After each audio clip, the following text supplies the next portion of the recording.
మొట్టమొదటిసారిగా వచ్చా. మీ ఉత్సాహం చూస్తూ ఉంటే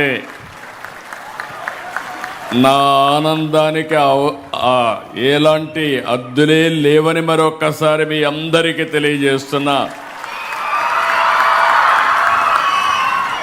one of the best program. నేను కూడా ఈరోజు టీచర్ అయ్యా, నేర్చుకోవడానికి స్టూడెంట్ అయ్యా, తల్లిదండ్రులకు చెప్పడానికి మెంటర్గా తయారయ్యా. ఈ వినూత్నమైన అనుభవాలు. నేను అందరినీ ఒకటి అడుగుతున్నా, ఇక్కడ అందరూ తల్లిదండ్రులు ఉన్నారు,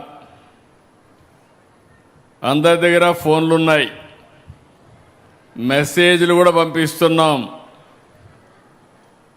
తల్లిదండ్రులు ఇద్దరిని అడుగుతున్నా.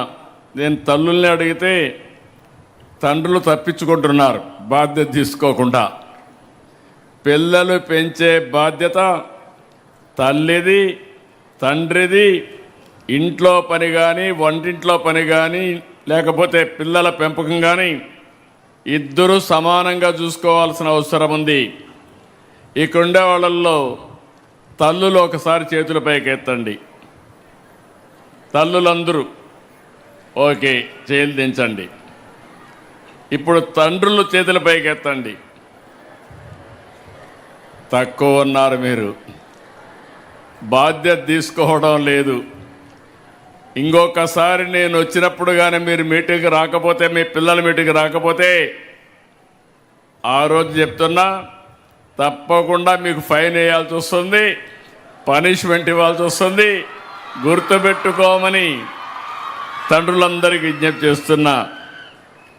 ఇక్కడే ఎస్టీ కమిషన్ చైర్మన్ కూడా భోజిరెడ్డి గారు కూడా ఉన్నారు. భోజిరెడ్డి గారిని మనస్ఫూర్తిగా అభినందనలు. ఏమమ్మా, అందరూ బాగున్నారు కదా? హ్యాపీగా ఉన్నారా?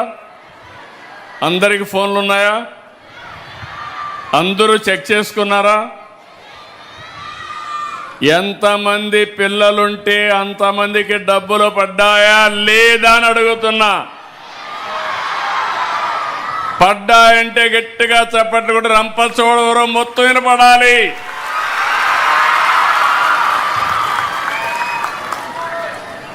అది ట్రాన్స్పరెన్సీ, ఒక జవాబుదారీతనం. ఈరోజు మిమ్మల్ని చూసినప్పుడు నేను 4వ మెగా పీటీఎంకి వస్తున్నా. ఈరోజు ఇది కూడా మీరు చూస్తే మొట్టమొదటిసారిగా బాపట్ల నిర్వహించాం, తర్వాత సత్యసాయి జిల్లాకి వెళ్ళాం, మన్యం జిల్లాకి వెళ్ళాం, ఇప్పుడు మళ్ళీ పోలవరం జిల్లాకు వచ్చాను. 4 సార్లు వస్తే ఒకప్పుడు నాకే అనుమానం ఉండేది, కానీ ఈరోజు నాకు కూడా ఒక నమ్మకం వచ్చింది.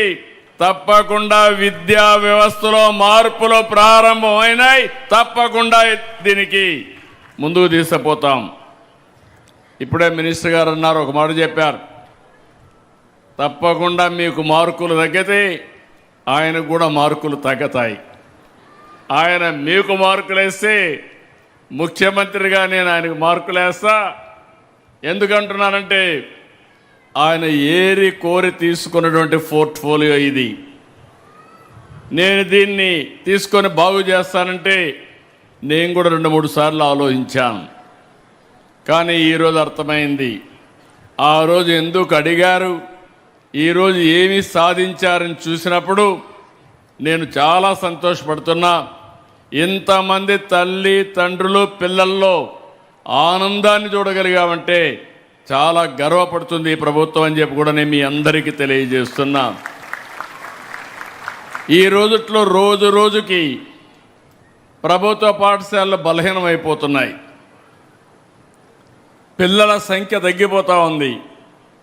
అలాంటిది 2 ఏళ్లలో 1,10,000 మంది ప్రైవేట్ నుంచి మారి గవర్నమెంట్ స్కూల్కి వచ్చారు. నాకు కొన్ని కంప్లైంట్లు కూడా వస్తున్నాయి, మీరు వచ్చేస్తామంటే ప్రైవేట్ స్కూల్స్ టీసీలు ఇవ్వకుండా అడ్డుపడే పరిస్థితికి వచ్చారంటే అది ఈరోజు ప్రభుత్వ స్కూల్స్ యొక్క సత్తా సమర్థతని మరొక్కసారి మీ అందరికీ విజ్ఞప్తి చేస్తున్నా. ఈ ఏజెన్సీ ఏరియా స్వచ్ఛమైన వాతావరణం, స్వచ్ఛమైన మనుషులు, పిల్లలు మట్టిలో మాణిక్యాలు. అవకాశాలు ఇస్తే అద్భుతాలు సృష్టిస్తారు. చదువు మన జీవితాలను మారుస్తుంది. మన రాష్ట్రపతి ద్రౌపది ముర్ము గారి దీనికి నిదర్శనం. దేశానికి గర్వకారణం, మనందరికీ స్ఫూర్తిదాయకం. నేను అందుకే మిమ్మల్ని అందరినీ కోరుతున్నాను. చాలామందికి అనుమానం ఉండేది, తల్లికి వందనం ఇవ్వగలుగుతామా, ఇస్తే లాభం ఏంటని. ఈరోజు మీరు ఒక్కసారి చూస్తే ఈరోజు కార్యక్రమంలో చాలా ఇబ్బందులు ఉన్నాయి. డబ్బులుండిగా ఇవ్వడం, మనసుండి ఇస్తున్నాం. నేను ఒక పర్పస్ కోసం కూడా ఆలోచించాను. అందరం ఆస్తులు ఒకప్పుడు నేను చెప్పేవాడిని. 95, 96లో మీరు పిల్లల్ని బాగా చదివించండి. మీరు పిల్లల్ని చదివిస్తే వాళ్ళు మీరు సంపాదించేదానికంటే 100 రెట్లకు సంపాదించే తెలివితేటలు వస్తాయని ఈరోజు మీ అందరికీ చెప్తున్నాను. ఆ రోజు ప్రారంభించిన ఐటీ కానీ చదువు మీద పెట్టిన శ్రద్ధ, ఈరోజు మన పిల్లలు ప్రపంచం అంతా వెళ్ళారు.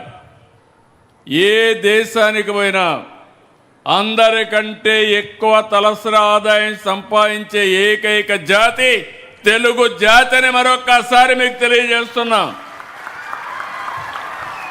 మీరు అమెరికాకి వెళ్ళండి, ఆస్ట్రేలియాకి వెళ్ళండి, ఆఫ్రికాకి వెళ్ళండి, ఎక్కడైనా మన పిల్లలే కనపడొస్తారు. ఈరోజు నేను ఒకే మాట అడిగాను, చాలామంది తల్లులతో మాట్లాడినప్పుడు. ఇక్కడే మీరు కూడా ఆలోచించాలి. ఒకప్పుడు పిల్లలు భారం, పిల్లలు పుడితే ఎట్లా చదివించాలి, ఇవన్నీ అనుకునేవాళ్ళు. ఈరోజు మీరు చూస్తే 5 మంది ఉంటే 75,000, 6 మంది 90,000, 2,000 రూపాయలు స్కూల్కి ఇచ్చినా మిగిలినంతా కూడా మీ దగ్గరికి వస్తూ ఉంది. ఏ తల్లికైతే పిల్లలు ఎక్కువ ఉంటారో ఆ తల్లి అకౌంట్లో 13,000 రూపాయలు పడుతుందంటే మీ సంపాదన కంటే ఇది ఎక్కువ అవునా కాదా అని మిమ్మల్ని అడుగుతున్నా. ఏంటి పిల్లలు, మీరు కూడా మీ తల్లులకి డబ్బులు సంపాదించే పరిస్థితికి వచ్చారు. మామూలుగా ఎప్పుడో చదువుకొని పెద్ద అయిన తర్వాత ఉద్యోగం వస్తే అప్పుడు తల్లిదండ్రులు చూసుకుంటారని మిమ్మల్ని చదివించేవాళ్ళు. ఈరోజు రివర్స్ చేశాం. మీరు పుడితే భారం కాదు, నీ తల్లికి ఆదాయం. అందుకే మీ తల్లిదండ్రులు కూడా పిల్లలందరినీ బంగారం మారిగా చూసుకునే పరిస్థితి వచ్చిందంటే అది ఈ ప్రభుత్వ ఆలోచన అని చెప్పి కూడా నేను మీకు తెలియజేస్తున్నా. ఇంకొక విషయం కూడా మీకు చెప్పాలి. ఈరోజు జనాభా తగ్గిపోతూ ఉంది. అలాంటి సమయంలో ఎక్కువ మంది, చాలామందిని అడిగితే మీరందరూ చెప్తున్నారు పిల్లల్ని ఎట్లా పెంచాలని. ఈరోజు ప్రభుత్వం కూడా బాధ్యత తీసుకొని ఎవరైనా పిల్లలుంటే అంగన్వాడీకి పంపిస్తాం చిన్నప్పుడే, పేద పిల్లలందరినీ. ఆ తర్వాత ఫస్ట్ క్లాస్ వచ్చిన తర్వాత 12 వరకు ఇప్పుడే మంత్రి గారు ఏమేమి ఫెసిలిటీస్ అని చెప్పారు. అక్కడి నుంచి మీ అందరికీ నాణ్యమైన చదువు ఇప్పించడమే కాకుండా సంవత్సరానికి 13,000 రూపాయలు మీ అకౌంట్కి, మీ పిల్లల పేరుతో 2,000 రూపాయలు స్కూల్ అకౌంట్కి వచ్చే పరిస్థితికి వచ్చింది. దీనివల్ల జనాభా కూడా నియంత్రణ అవుతుంది. మీరు ఒక విషయం గుర్తుపెట్టుకోవాలి, మన రాష్ట్రంలో 2.1 ప్రతి ఒక్క కపుల్ అంటే భార్యాభర్తలు జీవితకాలంలో పిల్లల గారి కంటే దానివల్ల బ్యాలెన్స్ అవుతుంది. ఈరోజు 1.5కు పడిపోయాం. రేపు రాబోయే రోజు స్కూల్స్లో రాను పిల్లల సంఖ్య తగ్గిపోతుంది, పెద్దవాళ్ళ సంఖ్య పెరుగుతుంది. దాన్ని బ్యాలెన్స్ చేయాలంటే ఇది కూడా ఒక మార్గం. ఈరోజు నేను ఎంతో ఆనందపడుతున్నాను. 67,47,000 మంది పిల్లలకి 10,120 కోట్లు 42,70,000 మంది తల్లుల అకౌంట్లో డబ్బులు వేశాం. అది తెలుగు ఎన్డీఏ ప్రభుత్వం యొక్క విశిష్టతని మరొకసారి మీ అందరికీ విజ్ఞప్తి చేస్తున్నా. ఒక్క గిరిజన ప్రాంతాల్లో 5,11,000 మంది 3,91,000 మంది తల్లుల ఖాతాలో 664 కోట్ల రూపాయలు జమ చేశాం. ఈరోజు మీరు చూస్తే కొంతమంది తల్లిదండ్రులు 4, 5, 6 మంది 7 మంది ఎంతమంది పిల్లలున్నా అంతమంది పిల్లలకి 15,000 రూపాయలు ఇస్తున్నాం. ఇది నాకు ఎంతో ఆనందంగా ఉందని చెప్పి కూడా నేను మీకు తెలియజేస్తున్నా. మీరు 10 మందికి చెప్పాలి, పిల్లలు భారం కాదు, పిల్లలు కూడా సంపాదన. భవిష్యత్తుకు పిల్లలే ఆస్తి. మనందరం ఆలోచిస్తున్నాం, జీవితంలో ఒక 2 ఎకరాలు భూమి కొనుక్కోవాలి, ఆ భూమి ఒక ఆస్తిగా ఉంటుంది, ఒక భద్రత ఉంటుందని.